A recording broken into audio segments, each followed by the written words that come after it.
Good evening. Right now, Metro Police are desperately searching for the person or people responsible for killing a man and a woman. And I got a male down in the middle of the street. Breaking news now, a triple shooting leaves 2 dead. Never expect for somebody to tell you your loved one was murdered. This Labor Day will mark 42 years that have haunted the St. Cloud family. 30 years. 30 years this family has waited for answers. A couple months go by, 3, 4, 5, 6, and you really start to struggle with the idea that the case might not get solved and that somebody might get away with murder. It's very unfortunate that we have any cold cases at all, and certainly unfortunate that we have as many as we do. And that's why Ryan's work and the work of Project Cold Case is so important.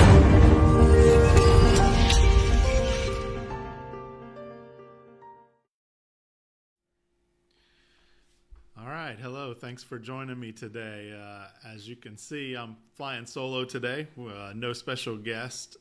We have something pretty important to talk about, and I wanted to kind of give this some attention that it doesn't normally get, at least not in this arena. So it's coming up next week is National Crime Victims' Rights Week.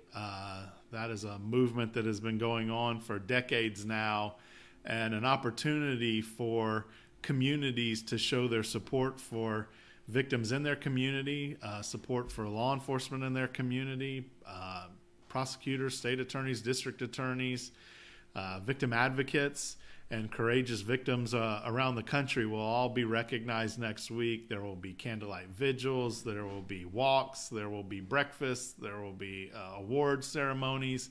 It's really a pretty special thing, and it's something I knew nothing about before getting into the victim serving profession. And it's something I've been lucky enough to be a part of now for the last 8 or 9 years, and seen grow here locally and honestly throughout the country. And I think it's something that a lot of the public that doesn't know about should know about and should try to get involved in. As I mentioned, it's National Crime Victims' Rights Week. It starts April 7th, which is Sunday, and runs through the 13th, which is Saturday. This year's theme is Honoring Our Past, Creating Hope for the Future, which celebrates the progress made by those before us as we look to a future of crime victim services that is even more inclusive, accessible, and trauma-informed.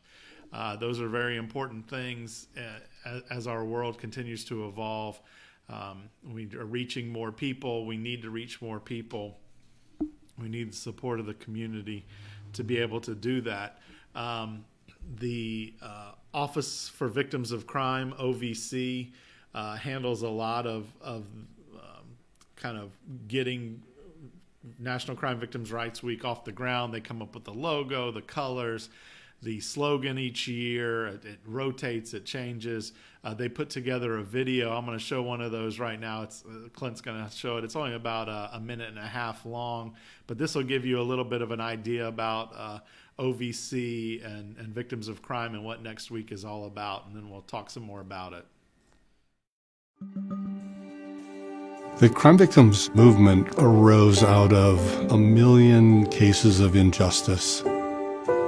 Everybody's concerned about the rights of the perpetrator. No one's thinking that victims should have any rights. And we here, treated with no dignity, no respect. And these stories of injustice arose, and they created a movement that culminated in President Reagan calling for a task force on victims of crime. Suddenly, crime became an issue. But not only was it about crime, but it was addressing the emotional, the physical, and the financial impact. Believing them is really important. Validating them, you're not alone. It wasn't your fault. I think the struggle for victims' rights can give meaning to the work of professionals in the field today. Multidisciplinary teams coming together, legislators really beginning to care about this issue. It is those partnerships that are key and essential to the recovery of a community. The past gives us every reason to have hope. We would be nowhere without that legacy. And we hold on to that just as we continue to support each other and mentor that new group of advocates that are going to carry us into the future.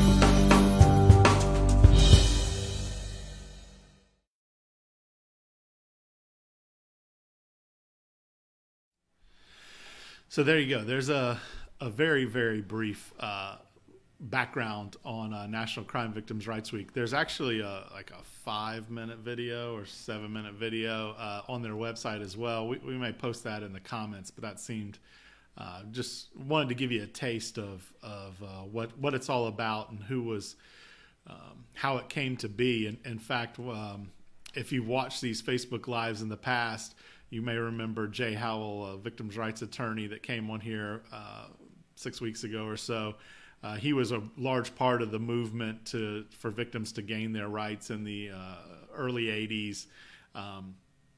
And so he knows a lot of those people. Herman Milholland, who you saw in that video, I actually had the pleasure of having dinner with him a few months ago, and some of the kind of core founders that pushed for this movement and how important it is.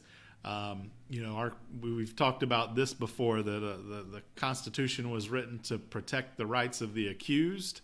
You're innocent until proven guilty. A guilty person is able to utilize those factors to have rights that sometimes feel like they trample on those of the victim, and they do, and that's because the Constitution wasn't written for victims. It was written for the rights of the accused when it comes to criminals, the criminal side of things.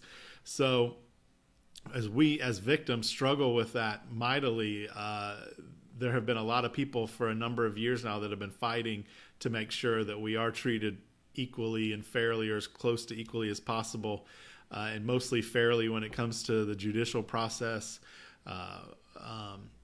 being informed, being notified, being kept in the loop on just, very general basic things that were not law, were not provided before the victims' rights movement in the early 80s. So, it is important to look back and honor the past and the people that have made that all a thing, an issue, that have stood up for victims for years and years and years, and now, creating that hope for the future. Project Cold Case is an organization that is unlike any other or many others out there in the country. We're kind of breaking ground on rights for victims of unsolved homicides and those survivors that are left behind. And that creates a lot of new issues that have not been dealt with in the past. So we're forging through, and we're trying to carve our little niche in those rights as well. And we run into hiccups all the time, and issues that had not ever needed to be addressed, because unfortunately a lot of times the unsolved cases tend to fall to the back, and those victims just move on because they feel like they don't have any other choice, that no one's going to help them. And now we are here and others trying to help them.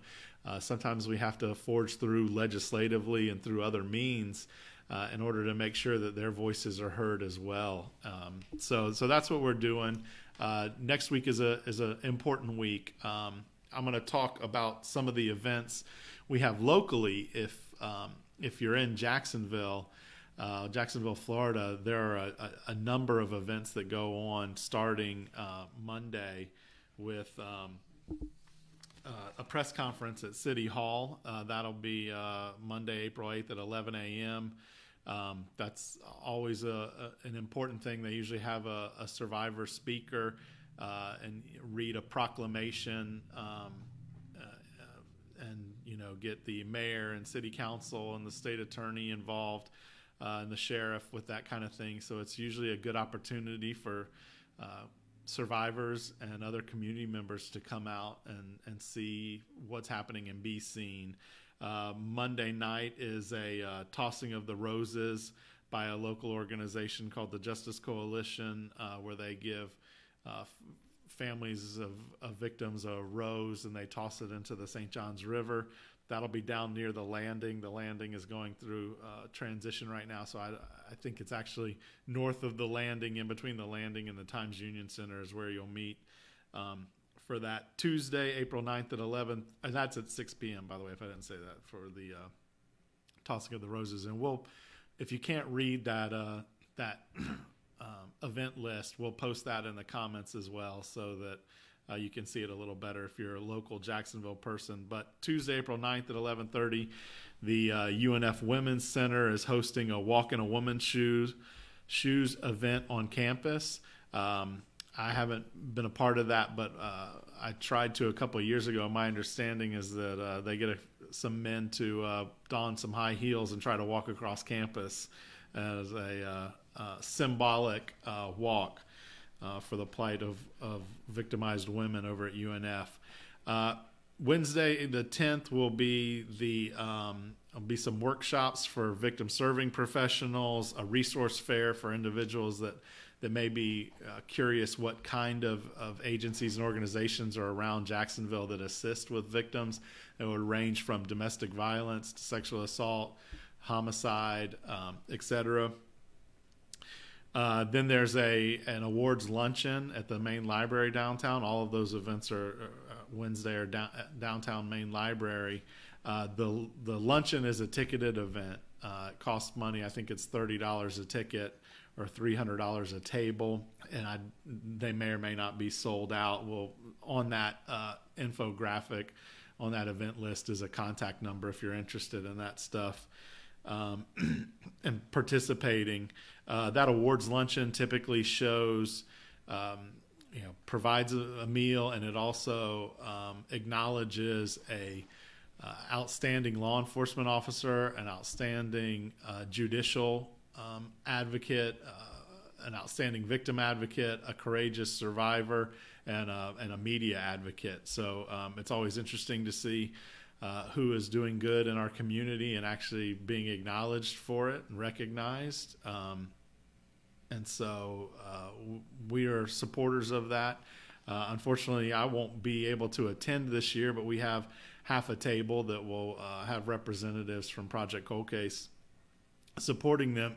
And I won't be there because I'll be in Tallahassee for their awards ceremony at the Capitol, where I will be speaking at the Attorney General's ceremony as the survivor speaker. So I'm excited to have the opportunity to go speak to the governor and the Attorney General and a number of lawmakers in Tallahassee. I hate to miss our local luncheon, but if I'm going to miss it, it'll be to go over there and hopefully raise some awareness for our cold case plight here in Florida and beyond.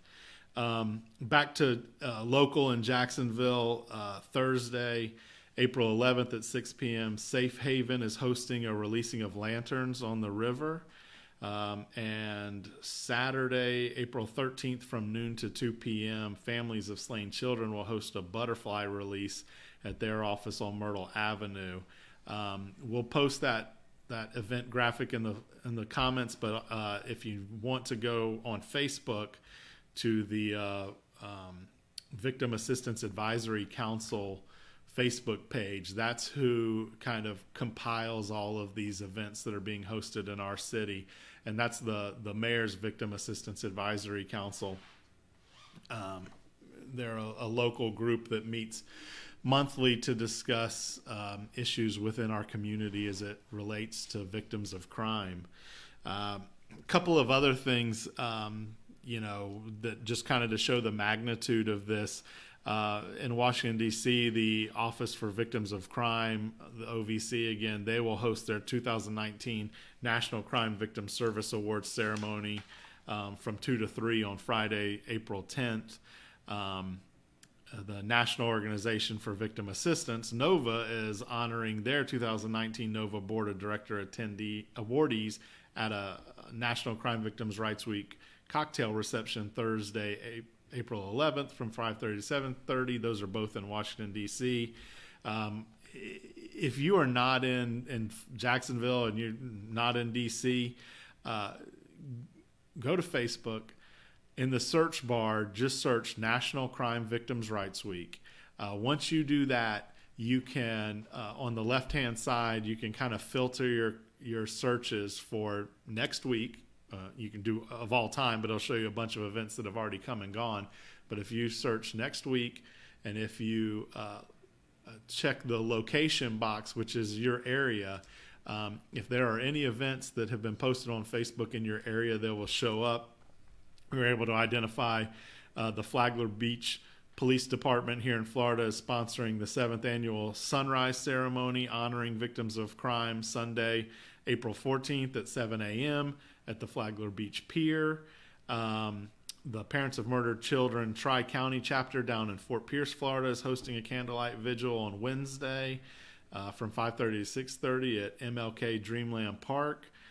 In Georgia, the Dougherty County in Albany is hosting numerous events, including a flag dedication Monday, Planting the Seeds of Justice event on Tuesday, a bake sale, an awareness resource fair, a vigil of remembrance and hope on Thursday, and a bowling night on the 12th. Kansas City, we have some connections there with Mama on a Mission and the and Corey's Network. They have a 29th annual Victims' Rights Week vigil on Monday, April 8th at Avila University in Kansas City, Missouri. The Healing Pathway Victim Service Agency is hosting a resource fair on the 13th in Kansas City at the Greg Kleiss Community Center. Those activities, it looks like that'll be a fun day if you're in KC. Activities include a Kansas City Fire Department versus Kansas City Police Department basketball game, some medical screenings, Easter egg hunt, all kinds of stuff for the family and kids. Again, these events and activities are happening all across the country next week. In Oregon, they have a Victims' Rights Recognition event in Hillsboro, Oregon on the 11th. Colorado has a Victims' Rights Week pancake breakfast on Monday the 8th. That's in Commerce City, Colorado. I encourage citizens and community supporters to get out and participate in these events. Majority of them are free. I don't know if the pancake breakfast is free. In Jacksonville, everything's free that I know of except for the luncheon. So, it's a good thing to get involved to show your support for families. If you are a victim of crime or a survivor of a victim of crime, this is a great way to get out and interact with other people that have been impacted by violence. You can create bonds. I tell people that some of the best friends I have are literally for no other reason but for my dad being murdered. Some of the greatest people I've ever met are for no other reason than my dad was murdered and their loved one was murdered. We created a bond over that, and it's something that can't be broken. And so I encourage you, especially if you're struggling with maybe not understanding how to cope, feeling like you're all alone, needing somebody to lean on, just to know that there's somebody else out there that cares. I would encourage you to look up an event in your area and then participate in it.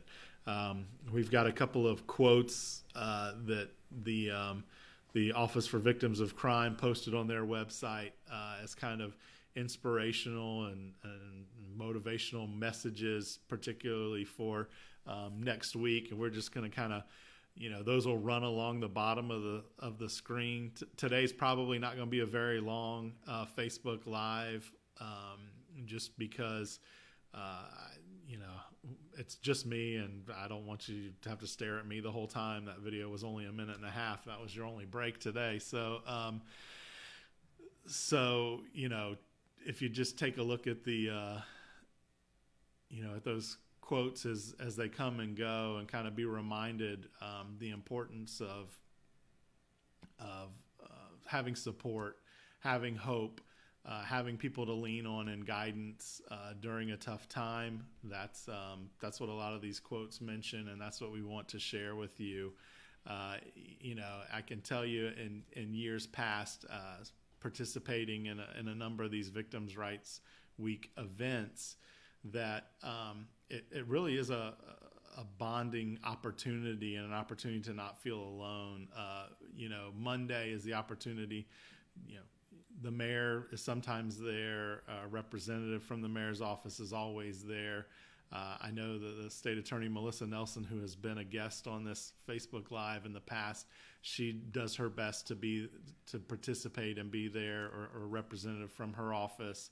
Same with Sheriff Mike Williams from the Jacksonville Sheriff's Office. He's typically there. They hear these stories. They see these victims' families standing outside, standing in the audience, and it truly makes a difference to them. And sometimes you get an opportunity to speak with them or others that are a part of their agency, whether it's the state attorney's office, the mayor's office, or the sheriff's office. The tossing of the roses is something that's very powerful and meaningful to a lot of people. I've had the privilege of being a part of that event on a number of years.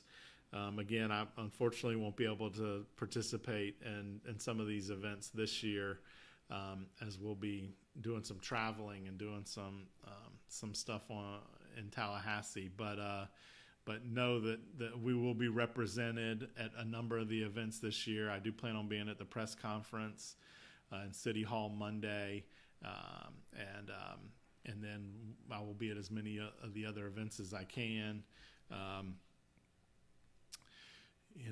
It's Victims' Rights Week, as I mentioned earlier. I never knew what it was. I never had any idea that it was as big as it is. I certainly didn't think that it mattered at the time. And then when I became a victim and struggled with finding people that understood what I was going through, these were the type of events that helped me out.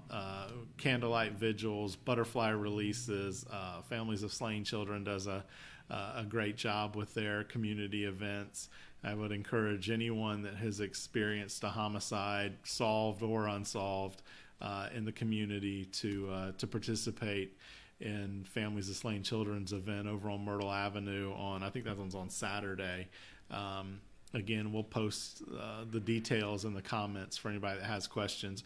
Also, if you are either a part of another organization or volunteer for another organization, or just somebody that utilizes the services of another agency or organization that is participating in a Victims' Rights Week event, no matter where it is, please feel free to post that in the comments section to share that with us. We encourage everyone to get involved and to participate no matter where they are, because of our involvement in the Jacksonville community. We obviously know what's going on here, and like I said earlier, I just did a quick search on Facebook to find a handful of other events across the country.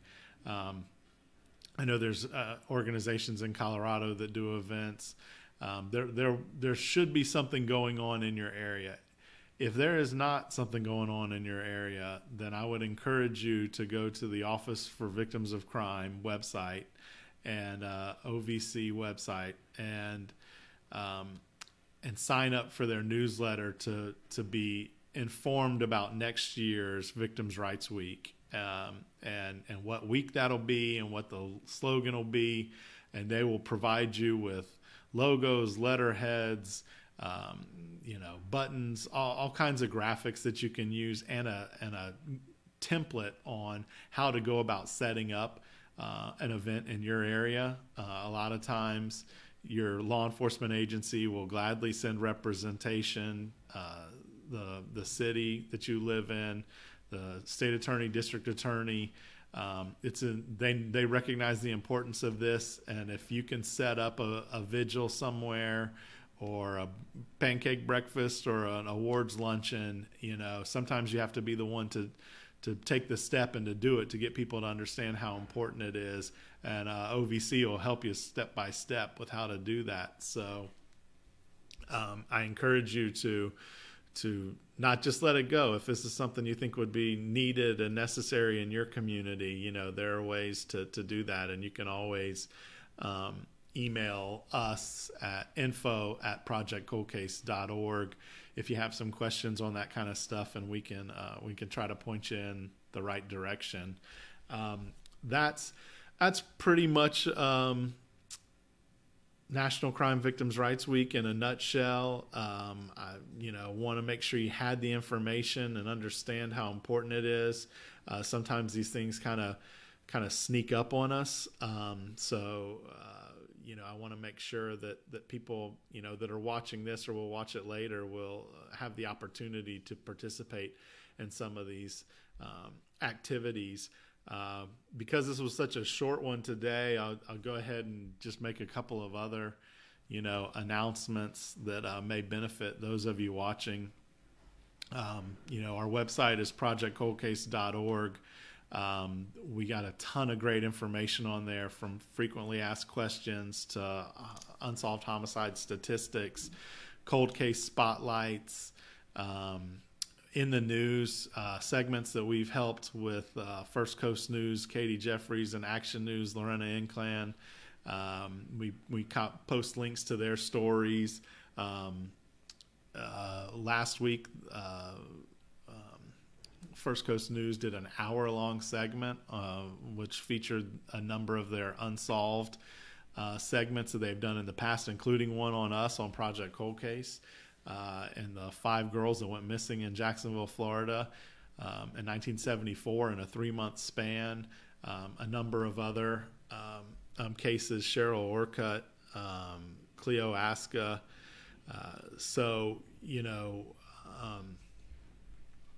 Check our website. Facebook is wonderful. Social media is wonderful for those quick, for those of us with short attention spans that just want the information quick. But if you want to get detailed, go to our website. That's also where you can submit your loved one's case to be featured on our Faces of Unsolved Homicide page, and also to have a future cold case spotlight. You see these banners behind me. We just added a third one over here to my left that, each one of them has, what do we figure, 140 or so, 170 pictures on each of these banners. Clint has already started on our 4th banner, and we've got a pretty big jump on that one. Those images are all on our website, so families know that someone cares about their loved one and their loved ones out there. We just published a spotlight yesterday on the Tina Hines case, which is a very tragic and intriguing case. If they can be both of those things, if it could be both of those things. Tina Hines was killed in her apartment out near Mayport Naval Station in Jacksonville, Florida, and Jacksonville, Atlantic Beach area. She was also, her brother-in-law was in the apartment at the time of the murder. Tina was stabbed 27 times. Her brother-in-law woke up and said he woke up to 3 fires in the apartment, put the fires out, slept through whatever happened, and went in and found Tina dead.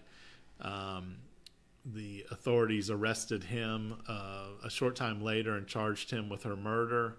He was convicted of her murder and then spent 13 years in prison, and some DNA evidence was tested and was not the brother-in-law's. So he was released from prison.